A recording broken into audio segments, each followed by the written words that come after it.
ready? Everybody ready? Victor, are you ready? Okay, we're all set. Mike, Start. are we ready? Chris, we ready? Yep, we're good. Go ahead. Is he hot? You're good, sir. I assume we're on and everybody sees us. I see you, a lot of great-looking faces. Am I correct? Everybody's on, right? If you are, wave. If you're not, just you can leave and go have turkey. Good. I think everyone's waving. Thank you very much. And I'm honored to speak with so many incredible members of the U.S. military and to wish all of you a very happy Thanksgiving. Before we begin, I want to express the anguish and the horror of our entire nation at the terrorist attack yesterday in our nation's capital, in which a savage monster gunned down 2 service members in the West Virginia National Guard who were deployed as part of the D.C. task force, which has done such an incredible job. I mean, until yesterday, we literally had no incidents for many months. It was the safest place imaginable, and this is a different kind of crime. This is a really bad crime. Millions of Americans are praying for those heroes and their families, and I must unfortunately tell you that just seconds before I went on, right now, I heard that Sarah Beckstrom of West Virginia, one of the guardsmen that we're talking about, highly respected, young, magnificent person, started service in June of 2023, outstanding in every way. She's just passed away. She's no longer with us. She's looking down at us right now. Her parents are with her. It's just happened. She was savagely attacked. She's dead. She's not with us. Incredible person. Outstanding in every single way, in every department. That's horrible. As you know, the other young man is fighting for his life. He's in very bad shape. He's fighting for his life, and hopefully we'll get better news with respect to him.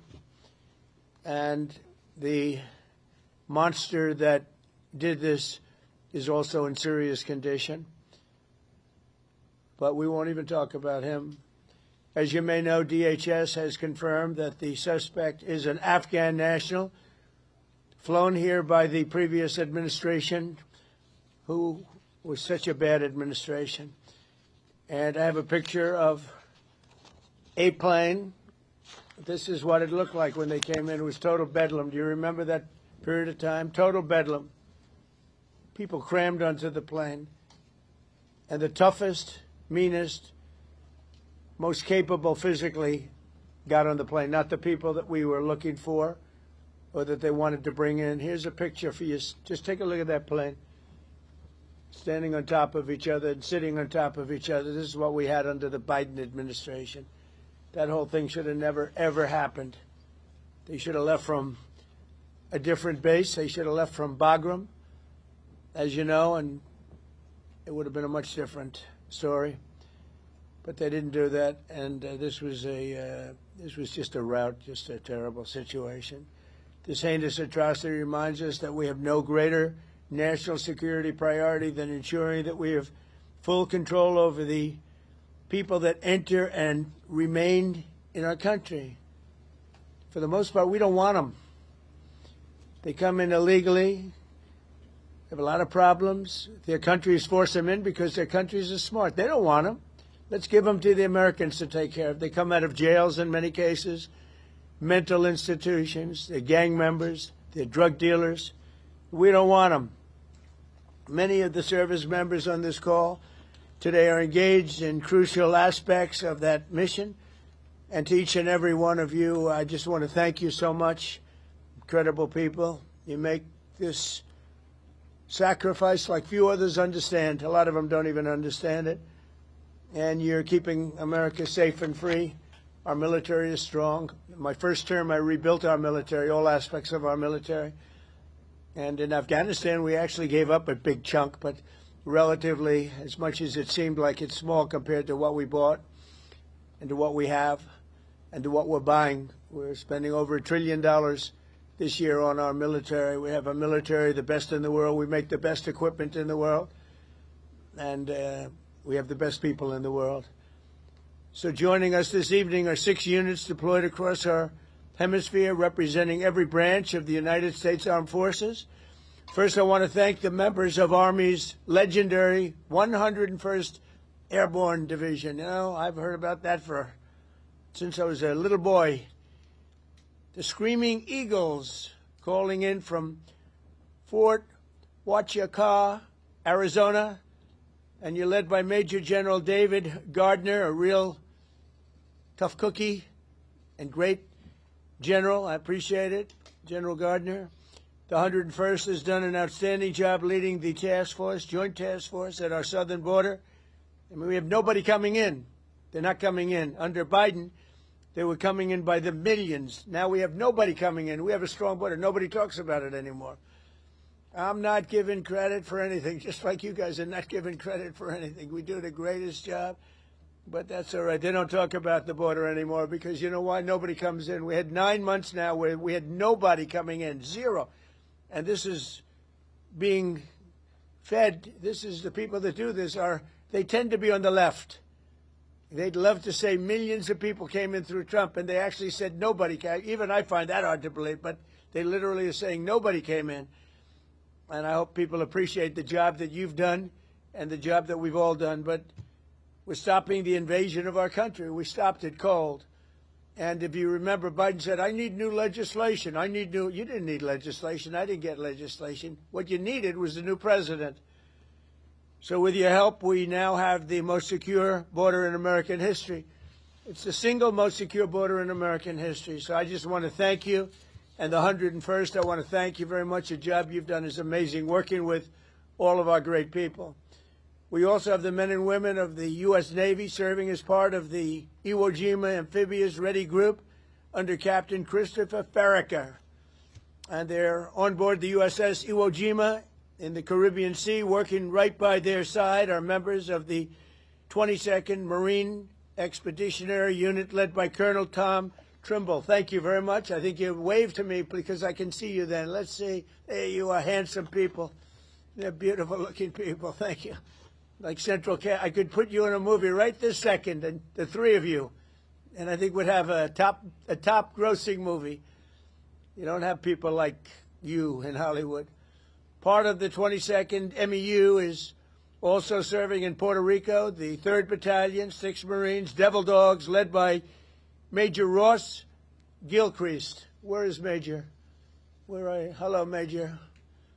Another central. Is everybody central casting? It's like they're all handsome, tough guys. I don't know what's going on here. But the Navy Marine Corps team is currently helping to defend our country, protect our interests, and literally decimate terrorists. The job you've done is incredible. I also want to thank you for your amazing work to quickly deliver life-saving aid to Jamaica in the aftermath of the recent hurricane, which was devastating. Thank you very much. Appreciate it, Major and everybody. Appreciate it.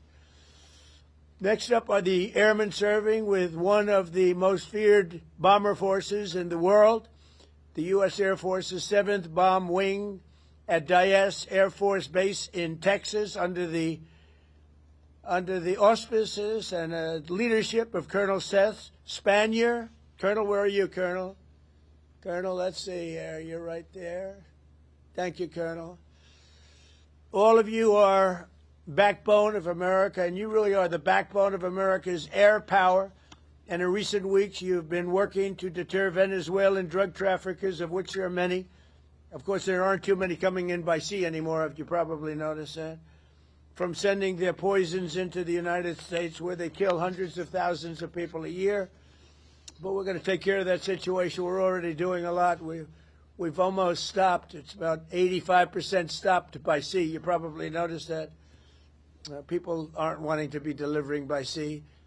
And we'll be starting to stop them by land also. The land is easier. But that's going to start very soon. We warn them. Stop sending poison to our country. We also have the 18th Space Defense Squadron at Vandenberg Space Force Base in California, headed by Captain Ryan Weber. Captain, where are you, Captain? Thank you very much, Captain. Great job. Every day you maintain American dominance on the high frontier. You're the guardians of one of the most important domains we have to protect, and you make us very, very proud of the job you do, Captain. Thank you. Finally, we have the great men of the Coast Guard, and I have to tell you, there are a lot of women in the Coast Guard now, too, and we're happy about that. United States Coast Guard aboard the Coast Guard cutter Forrest Rednor with Lieutenant Commander Alexis Wild. Alexis, where are you? Hi, Alexis. Alexis Wild at the helm, and I'm told that just last month the Forrest Rednor intercepted a boat with lots and lots of illegal aliens off the coast of California. It was loaded, and then turned them over to the Customs and Border Patrol, and they did it so professionally. The people were very, very impressed with the job you did, Commander, so thank you very much. It was a great job. And thank you for defending our maritime borders with skill and with pride, and the job you do. Amazing. So I want to thank all of you again for your amazing service to our country. God bless our warriors. God bless our heroes from West Virginia National Guard. What a group. I love West Virginia. And I want to wish everybody a very happy Thanksgiving. We have a country that we can be very proud of. I was with the King of Saudi Arabia, and he said, you know, sir, last year you had a country that was a dead country. We thought it was dead. And now you have the hottest country anywhere in the world. And it's true. And we're going to be having close to $20 trillion invested. That's record setting by 10 times. Nobody's ever had anything like it. We're building plants. We're building factories, auto factories, AI plants, the whole thing with artificial intelligence. I don't know the word. I've never liked the word artificial. I don't know what artificials are. I think they ought to change the name. I've always said that's a lousy name to have, artificial anything, but it's a big business. And we're building more. We're leading China by a lot. We're leading everybody by a lot. We make the best military equipment in the world, and they're ordering it at numbers that nobody's ever seen before. But we're doing better than we've ever done before. We have the stock markets just hit, for the 48th time, an all-time high during the 9 months that I've been here, a little more than 9 months now. And so we have the hottest stock market ever. That's a big thing for 401ks and all of the millions of people with jobs and 401ks. Everybody participates in that. But it's 48 times in a little bit less than 10 months. 48 times we hit an all-time high. And I think we're going to continue, because when these factories that we're building from all over the world, they're coming because of tariffs. I think because of November 5th, the election result, but because of tariffs. And we're taking in hundreds of billions of dollars like we've never done before. And some of that's going to go back in the form of a sort of dividend to our people, but much of it's going to go toward reducing debt. And what it really goes for, and even better than the money we're taking in, is the fact that nobody's attacking our companies and taking them out, stealing them like they've been for many years, because if they do that, they have to pay a tariff as they make products and sell them into our country. So we made deals with Japan, we made deals with South Korea, we made deals with the European Union, where they pay us hundreds of billions of dollars, and they participate. They're now building plants. Honda is building plants, and they're all, every car company from all over the world virtually is building plants now in the United States, because they don't want to pay the tariffs. So there's never been anything quite like it. It's been amazing. So we're taking in, think of it, hundreds of billions. Next year it'll be $1 trillion or more. But we're taking in all this money, at the same time protecting our country. And we're respected again. They actually respect us. And they made the deals. I mean, they respect us. But they pay us, as an example, Japan, $650 billion. South Korea, $350 billion. European Union, $950 billion, and they are building plants now in the United States because they don't want to pay tariffs. So this is one of the biggest things economically that's never happened. Nobody's ever seen anything like it. And over the next couple of years, I think we'll substantially be cutting, and maybe cutting out completely, but we'll be cutting income tax. Could be almost completely cutting it, because the money we're taking in is going to be so large. And yet, other countries who have been ripping us off for many, many years, and many years they've just been ripping us to shreds. China would take in $600, $700 billion a year, rebuild their military. And now we have a fair deal with China. We just met with President Xi. We have a great relationship. We have a fair deal. We take in a lot of money in the form of tariffs. But so many, even our friends, I mean, European Union, they're our friends. Japan, they're our friends. South Korea is our friends. They're now paying us hundreds of billions of dollars, and they're also paying tariffs to come in. We're not paying tariffs to go in there, by the way. They're paying tariffs, but we're not. So that's a total reversal. But we are benefiting like they used to benefit against us, but we're benefiting even more. So I just want to thank everybody for making all of this possible. Without you, well, you know, we don't have any defense, and boy, do we have defense. We have the strongest military anywhere in the world. We make, as I said, the best equipment, but we have, more importantly, we have the strongest military anywhere in the world, and you saw that with Iran, with those beautiful B-2 bombers. They totally obliterated the potential nuclear supply of Iran. And they did it in the dark of night with no moon, no light, no nothing. Early in the morning, they attacked. You couldn't see a thing. And every single bomb hit its mark.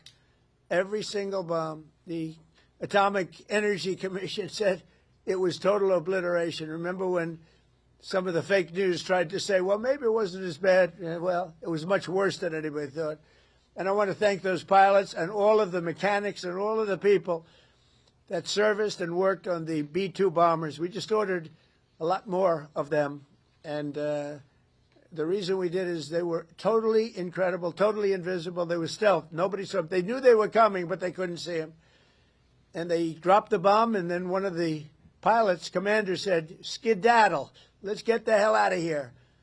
But they dropped those bombs, and they loved doing it. They were so honored. They said to me when they came to I invited them all to the Oval Office, including the people that take care of the machines, because, you know, they flew 37 hours both ways, 37 hours, and there wasn't a sputter from an engine. There wasn't a broken screw. There wasn't a problem. There wasn't a chipped piece of paint. It was a flawless mission. I want to thank General Raisin Kane for that, and Pete Hegseth for that. But it was an unbelievable event. We have a country that's so respected again. But when the pilots came to see me, and I gave them a medal, all of them, there were a lot of handsome people. They looked like Tom Cruise, actually. It was very good casting. But I like Tom Cruise, the last of our movie stars, probably. But although we're honoring Sylvester Stallone a little while at the Kennedy Center, so I'm going to put him in that same category. We have Sylvester Stallone and Tom Cruise. But I will tell you that they said for 22 years, sir, our predecessors and us wanted to make this attack. 22 years they wanted to make this attack. And they practiced it 3 times a year for 22 years, and no president gave them the approval to do it until you came along, sir. We want to thank you. I said, did you really enjoy it? They said, sir, we loved it. We loved it. And these are brave men. These are from a different place than some of the people I know who aren't courageous. We have a lot of people that aren't courageous. These people were amazing in the job they did. So with that, I'm going to ask Lieutenant Colonel Charlie Rockwood, who's a highly respected young man, to speak to you. And if you have any questions, I'll answer them. Unlike Biden, he didn't take questions. But I take all the questions you want. You can ask me any damn question you want. And then we go and have a great Thanksgiving, because I don't know about you. You probably had your dinner already, but I didn't. And I know exactly what I'm going to have. Turkey. Okay? I believe it's turkey. So, Lieutenant Colonel, if you would, you take over. Go ahead. Yes, sir. We're going to pass it over to Major General David Gardner from the United States Army. Happy Thanksgiving, President Trump. This is Major General Dave Gardner, the commander of the 101st Airborne Division and your Joint Task Force Southern Border. That's right. I appreciate you saying I was tough. Everyone cheered. I assume that means they agreed with you. We are headquartered in Arizona. The service members with me today represent over 10,000 deployed along the 2,000 miles of our border from San Diego to the Gulf of America. We support Customs and Border Protection, U.S. Border Patrol, and as you said, Mr. President, illegal aliens entering our country is at a historic low thanks to our collective efforts. Right. On the screen behind me, you may be able to see some of the images of us patrolling, reinforcing the border wall, And we're doing that 24 hours a day, 7 days a week, including today, Thanksgiving. Our soldiers, Marines, sailors, airmen, guardians, and Coast Guardsmen were able to have fantastic Thanksgiving meals and engage in traditional football games against each other. We're doing well. We all appreciate you taking some time from your family to speak with us today. And thank you for your support, Mr. President, and happy Thanksgiving.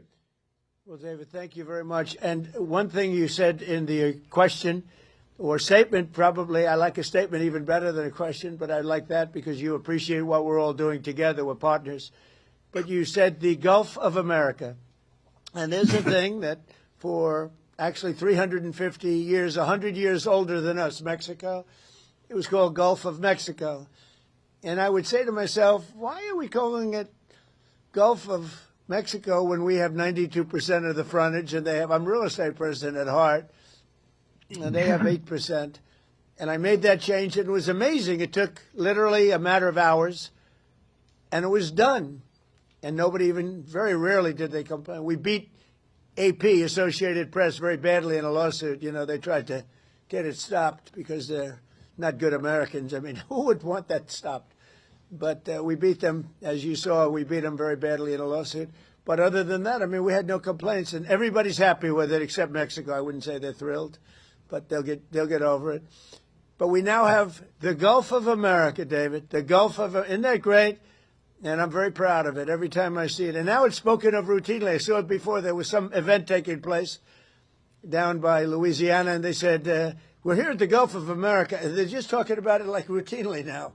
They're not saying like Gulf of America and smiling. It's just routine. It's called now the Gulf of America. So I'm actually very glad you brought it up. That's another one of our many achievements. So thank you very much. Appreciate it. Yes, sir. Thank you, Mr. President.